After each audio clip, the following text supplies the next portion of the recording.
États-Unis, tous les cafés Starbucks fermés pour une formation anti-racisme. Objectif de la demi-journée de formation, reconnecter les équipes avec leur mission, en partageant des idées sur la manière de rendre Starbucks encore plus accueillant.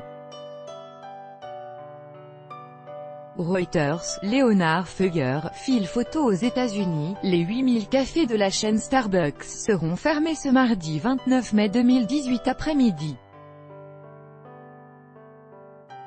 Pas de grève, pas de jour férié ou même de grand inventaire du printemps, il s'agit en fait d'utiliser ce temps pour une formation de quelques heures contre les préjugés raciaux, à destination des 175 000 employés. Avec notre correspondant à New York, Grégoire Pourtier, cette opération avait été annoncée il y a un peu plus d'un mois, suite à l'indignation provoquée par l'interpellation par la police de deux jeunes noirs dans un café Starbucks, dans la ville de Philadelphie. La scène avait été filmée puis largement relayée par les réseaux sociaux. Les deux jeunes hommes avaient été menottés alors qu'ils n'opposaient aucune résistance. Il a ensuite été admis qu'ils n'avaient jamais rien fait de mal.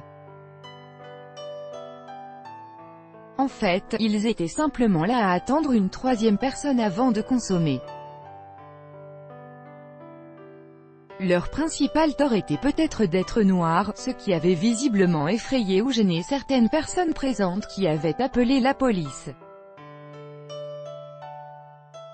Et très vite, c'est bien Starbucks qui a été le plus gêné par la polémique, qui égratignait son image chaleureuse et ouverte.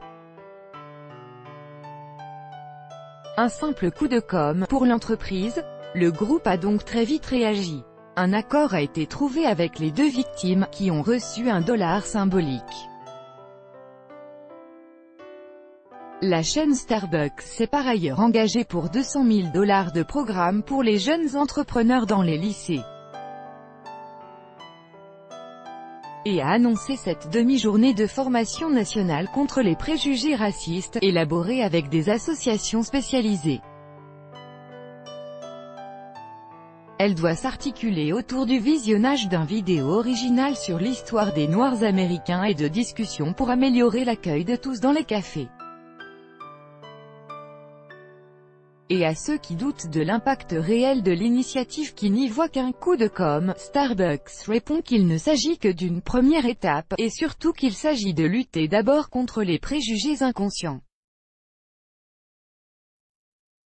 529e, will close US company-owned store to conduct racial bias training to address implicit bias.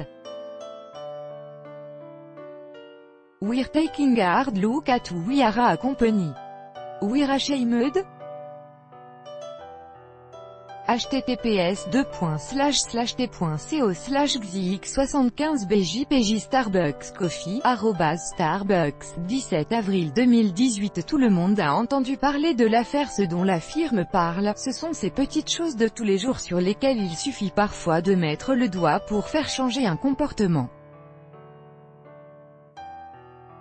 Dans un Starbucks de New York, une discrète affiche expose ainsi l'objectif. Il s'agit de reconnecter les équipes avec leur mission, en partageant des idées sur la manière de rendre Starbucks encore plus accueillant.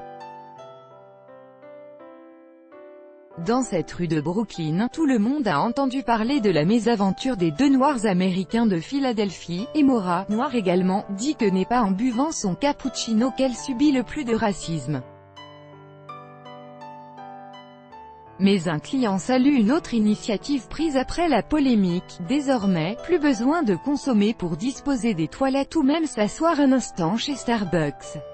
Une formation contre préjugés raciaux chez Starbucks. Des New-Yorkais donnent leur avis. Une formation contre préjugés raciaux.